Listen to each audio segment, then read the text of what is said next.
Hello viewers, தனுசு ராசி நேயர்களுக்கு 21/6/2024 வெள்ளிக்கிழமை அதிசக்தி வாய்ந்த பௌர்ணமி திதியானது சரியாக 7:31 மணிக்கு தொடங்கி அடுத்த நாள் பார்த்தீங்கன்னா 6:37 மணி வரைக்கும் பார்த்தீங்கன்னா இந்த ஒரு அற்புத பௌர்ணமியானது அமைய போகிறது. இந்த பௌர்ணமியை தொடர்ந்து பல முக்கியமான கிரகங்களுடைய மாற்றங்களானது ஏற்பட போகிறது. பொதுவாகவே கிரகங்களுடைய மாற்றங்களானது மனிதனுடைய வாழ்க்கையில பல்வேறு விதமான ஏற்ற இறக்கங்களை கொடுங்க. அந்த வகையில தான் இந்த ஒரு ஆனி மாத பௌர்ணமிக்கு பிறகு தனுசு ராசி நேயர்களுக்கு கிரக நிலைகளுடைய மாற்றத்தின் மூலமாக நல்லது நடக்க போகுதா, பிரச்சனைகள் தீரப்போகுதா, இல்லை என்றால் தொடரப்போகுதா என்பது குறித்த ஒரு ஜோதிட கணிப்புகளை தான் நம்ம முன்கூட்டியே தெரிந்து கொள்ள போறோம். அது மட்டும் கிடையாதுங்க. தனுசு ராசி நேயர்கள் பௌர்ணமி அன்று இரவு சரியாக 8 மணிக்கு பார்த்தீங்கன்னா இந்த ஒரே ஒரு தீபத்தை பார்த்தீங்கன்னா இப்படி ஏற்றி வைத்து விடுங்க. இதன் மூலமாக உங்களுடைய வாழ்க்கையிலையும் பார்த்தீங்கன்னா பிரகாசமான வெளிச்சமானது உருவாக ஆரம்பிக்குங்க. அந்த தீபத்தை எப்படி ஏற்றணும், மேலும் பார்த்தீங்கன்னா இந்த பௌர்ணமியில இருந்து அடுத்து வரக்கூடிய ஜூலை 16ஆம் தேதி வரைக்கும் பார்த்தீங்கன்னா என்னென்ன மாற்றங்களை சந்திக்க போறீங்க, குடும்பத்தில் நிலைமையானது உங்களுக்கு சாதகமாக இருக்க போகிறதா, ஏனென்றால் கடந்த சில நாட்களாகவே பார்த்தீங்கன்னா ஏதாவது ஒரு மனத்தாங்கலானது ஏற்பட்டு விட்டுதுங்க. இதன் மூலமாக குடும்பத்தில் பார்த்தீங்கன்னா சில மனக்குழப்பங்கள் ஏற்பட்டு கூட இருக்கக்கூடியவர்களுடன் சண்டை சச்சரவுகளானது ஏற்பட்டு கொண்டு இருக்கிறது. தொழில் ரீதியாக பெரிதளவுக்கு முன்னேற்றமானது இல்லாமல் இருந்து கொண்டு இருக்கிறது. அவ்வப்போது குழந்தைகள் நலன் பற்றிய ஒரு சில கவலைகளும் ஏற்பட்டு கொண்டு இருக்கிறது. இந்த பிரச்சனைகள் அனைத்தும் தீரப்போகிறதா, நீங்க நினைச்சது நடக்குமா அப்படிங்கிற எல்லா விஷயத்தையும் டீட்டெயிலா தெரிந்து கொள்ளலாம். அதுக்கு முன்னாடி இன்னும் நம்ம சேனலை சப்ஸ்கிரைப் பண்ணலன்னா சப்ஸ்கிரைப் பண்ணிடுங்க. அப்படியே பக்கத்தில் இருக்கக்கூடிய பெல் ஐகானையும் ப்ரெஸ் பண்ணுங்க. வாங்க வீடியோக்குள்ள போகலாம்.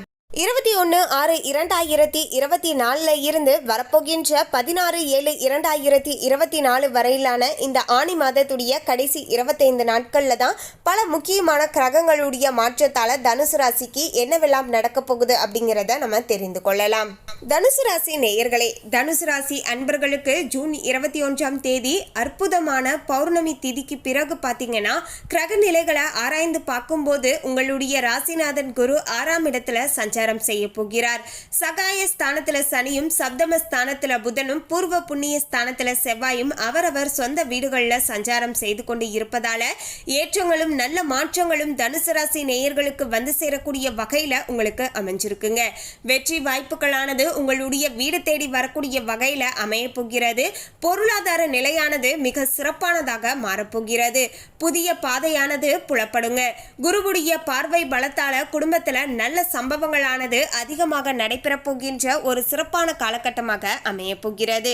இந்த ஒரு அனைத்து விதமான முழுமையான நல்ல விஷயங்களும் நடக்கணும் அப்படின்னு ஆசைப்பட்டீங்கன்னா மறக்காம பௌர்ணமி திதியான ஜூன் 21ஆம் தேதி இரவு சரியாக 8 மணி அளவில் பார்த்தீங்கன்னா நம்முடைய வீட்டுக்கு வெளியில பார்த்தீங்கன்னா பௌர்ணமி அன்று வெளிச்சமாக நிலவோட ஒளியானது காணப்படுங்க. இந்த நேரத்தில் நம்முடைய வீட்டு நிலவாசப்படியில் ஒரு தீபத்தை ஏற்றி வைத்து நாமளும் வெளிச்சத்தை ஏற்படுத்தும் போது இந்த பிரபஞ்ச சக்தியானது அதீதமாக இருப்பதன் காரணத்தால நம்ம நினைச்சது நமக்கு நல்லபடியாக நடக்க ஆரம்பிக்குங்க. எனவே சரியாக பார்த்தீங்கன்னா நல்லெண்ணெய் ஊற்றி பஞ்சு திரியை போட்டு கிழக்கு பக்கம் பார்த்தவாறு ஒரு தீபத்தை ஏற்றி வைத்து விடுங்க. இதன் மூலமாக அன்றைய தினத்தில் நீங்க எது நினைத்தாலுமே அது உங்களுக்கு அப்படியே நல்லபடியாக நடக்க ஆரம்பிக்குங்க. இந்த ஒரு தீபத்தை ஏற்றி வைத்து விடுங்க, உங்களுடைய வாழ்க்கையும் பிரகாசமாக மாற ஆரம்பிக்குங்க. மேலும் பார்த்தீங்கன்னா ஆனி மாதத்துல 5ஆம் தேதி கும்பராசியில சனியுடைய வக்ரமானது ஏற்பட போகிறது. இது தனுசு ராசி நேயர்களுக்கு பார்த்தீங்கன்னா தனாதிபதியாகவும் சகாய ஸ்தானாதிபதியாகவும் விளங்குபவர் தான் சனி பகவான். இவர் வக்ரம் பெறுவது அவ்வளவு நல்லதல்லதாக தனுசு ராசி நேயர்களுக்கு இருக்க போகிறது. ஏன்னா எதையுமே ஒரு முறைக்கு பலமுறை யோசித்து செய்வதன் மூலமாக மட்டும்தான் நன்மைகளை நீங்க எதிர்பார்க்கலாம். அவசரமாக நீங்க செய்யக்கூடிய பல காரியங்கள்ல உங்களுக்கு பார்த்தீங்கன்னா பின்னடைவை சந்திப்பதற்கான வாய்ப்புகள் இருக்குங்க. சனியும் பார்த்தீங்கன்னா உங்களுக்கு சில கெடுதல்களை கொடுத்து விடுவார் அப்படிங்கிறத மனதில் வச்சுக்கோங்க. வருமானமானது ஓரளவுக்கு திருப்திகரமாக இருந்தாலுமே விரயங்கள் கூடுதலாகவே இருக்கக்கூடுங்க. வருமானத்திற்கு ஏற்ப செலவுகளும் இருக்கும் அப்படின்னு சொல்லலாங்க. ஸோ பெரிதளவுக்கு சேமித்து வைக்க முடியாது. சகோதர வர்க்கத்தினரை அனுசரித்து செல்வது நல்லதாக இருக்கக்கூடும். குடும்பத்தில் அவ்வப்போது குழப்பங்களானது அதிகரிக்குங்க. தேவையில்லாமல் நீங்க வாக்குவாதங்கள் தொடருவதன் மூலமாக சில சண்டை சச்சரவுகளில் சந்திக்கலாம். சில இடங்களில் விட்டு கொடுத்து அனுசரணையாக நடந்து கொள்வதன் மூலமாக குடும்பத்தில் ஏற்படக்கூடிய குழப்பங்களை தவிர்த்து கொள்ளலாம். கொடுக்கல் வாங்கல்ல ஏமாற்றங்களை சந்திப்பீர்கள். உத்தியோகத்தில் ஒரு சிலருக்கு நீண்ட தூரத்திற்கான இடமாறுதலானது வரலாம். பிள்ளைகளுடைய கல்யாணம் போன்ற சுப காரியங்கள் நடத்துவதற்கான முயற்சிகளில் தடைகளானது அவ்வப்போது ஏற்படலாங்க. எனவே அந்த விஷயங்கள்ல கொஞ்சம் பொறுமையாக இருந்துக்கோங்க. மேலும் இந்த காலகட்டங்களில் சனிக்கிழமை தோறும் விரதம் இருந்து சனியுடைய கவசம் பாடி சனி பகவான வழிபாடு செய்து கொள்வது சனியுடைய வக்ரத்தின் மூலமாக உங்களுக்கு ஏற்படக்கூடிய கெடுபலன்கள் அனைத்துமே குறைய ஆரம்பிக்குங்க. அது மட்டும் கிடையாதுங்க, பௌர்ணமி தினத்தன்று இப்படி இரவு நேரத்தில் நீங்க தீபத்தை ஏற்றி வைத்து சனி வக்ரத்தின் மூலமாக ஏற்படக்கூடிய கெடுபலன்கள் குறையணும் அப்படின்னு மனதார பிரார்த்தனை செய்து கொண்டாலும் உங்களுடைய பிரார்த்தனைக்கான பலன் பார்த்தீங்கன்னா மிக விரைவில் கிடைக்கும். சனி வக்ரத்தின் மூலமாக ஏற்படக்கூடிய கெடுபலன்களும் தனுசு ராசி நேயர்களுக்கு வராமல் பார்த்து கொள்ளலாம். மேலும் ஆனி 12ஆம் தேதி கடக ராசிக்கு புதன் செல்ல போகிறார். உங்களுடைய ராசிக்கு 7 மற்றும் 10 ஆகிய இடங்களுக்கு அதிபதியானவர் தான் புதன். கேந்திராதிபதிய தோஷம் பெற்ற புதன் அஷ்டமத்தில் மறையும் இந்த நேரமானது நல்ல நேரமாகத்தான் தனுசு ராசி நேயர்களுக்கு அமைஞ்சிருக்கு. அதாவது மறைந்த புதனால நிறைந்த தனலாபமானது கிடைக்கும் அப்படின்னு சொல்லலாங்க. பிள்ளைகளுடைய எதிர்காலத்தை வளப்படுத்த எடுத்த முயற்சியானது வெற்றியை பெற்றுத்தரக்கூடும். நீண்ட நாட்களாகவே வராமல் இருந்து கொண்டு இருந்த பாக்கிகள் அனைத்துமே வசூலாகும். பயணங்கள் பலன் தருவதாக அமையும். தொழிலில் புதிய ஒப்பந்தங்களானது வந்து உங்களை மகிழ்ச்சிப்படுத்துங்க. உத்தியோகத்தை பொறுத்த வரைக்கும் மேலதிகாரிகள் உங்களுக்கு நுணுக்கங்களை கற்றுக் கொடுப்பார்கள். இதன் மூலமாக பார்த்தீங்கன்னா பல நுணுக்கங்களை கற்றுக்கொண்டு வாழ்க்கையில தொழில் ரீதியாக முன்னேற்றத்தை பார்ப்பதற்கு ரொம்பவே பார்த்தீங்கன்னா உதவியாக இருக்க கொடுங்க. இதன் மூலமாக சிறப்பாக செயலாற்றி தொழில் ரீதியாக ஒரு நல்ல லாபத்தையும் பண வரவையும் கை நிறைய பெற்றுக்கொள்வீர்கள்.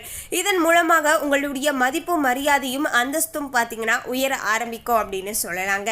மேலும் ஆனி 23ஆம் தேதி கடகராசிக்கு சுக்கிரன் செல்ல போகிறார். உங்களுடைய ராசிக்கு 6 மற்றும் 11 ஆகிய இடங்களுக்கு அதிபதியானவர் தான் சுக்கிரன். 6க்கு அதிபதி 8ஆம் இடத்திற்கு வருவது யோகமாகத்தான் தனுசு ராசி நேயர்களுக்கு அமைஞ்சிருக்குங்க. இல்லத்துல நல்ல சம்பவங்கள் பலவும் நடைபெற போகிறது. உங்களுடைய ராசிநாதன் குருவிற்கு சுக்கிரன் பகை கிரகம் ஆவார். கெட்டவன் கெட்டிடில் கிட்டிடும் ராஜயோகம் என்பதற்கு ஏற்ப எதிர்பாராத நல்ல திருப்பங்களானது உருவாக போகிறது. உத்தியோகத்தில் எதிர்பார்த்த சலுகைகள் கிடைக்கும். வீடு கட்டுவது, வாகனம் வாங்குவது போன்றவற்றிற்காக கடன் கேட்டு விண்ணப்பித்து இருந்தால் அது எல்லாமே உங்களுக்கு ஈஸியா பாத்தீங்கன்னா கைக்கு சாதகமாக பாத்தீங்கன்னா வந்து சேரக்கூடிய வகையில தனுசு ராசி நேயர்களுக்கு அமைஞ்சிருக்கு. மேலும் தனுசு ராசி நேயர்களுக்கு ஆனி மாதத்துடைய இறுதியில அதாவது 27ஆம் தேதி ரிஷப ராசிக்கு செவ்வாய் செல்ல போகிறார். உங்களுடைய ராசிக்கு 5 மற்றும் 12 ஆகிய இடங்களுக்கு அதிபதியானவர் செவ்வாய். பூர்வ புண்ணிய ஸ்தானாதிபதி 6ல மறைவது அவ்வளவு நல்லதல்ல அப்படின்னே சொல்லலாங்க. ஏன்னா உழைப்பிற்கு ஏற்ற பலனானது கிடைக்காது. ரொம்ப நாட்களாகவே தனுசு ராசி நேயர்களுக்கு இருக்கக்கூடிய ஒரு ஏக்கம் அப்படின்னாவே அது இதுதாங்க. நான் ரொம்பவே கடினமாக உழைக்கிறேன், ஆனா அந்த உழைப்புக்கு ஏற்ப ஊதியமானது இல்லை அப்படின்னு சொல்றாங்க. ஊர் மாற்றம் திருப்திகரமாக அமையாது. குடும்பத்திலையும் சில பிரச்சனைகள் மீண்டும் தலை தூக்கலாம்.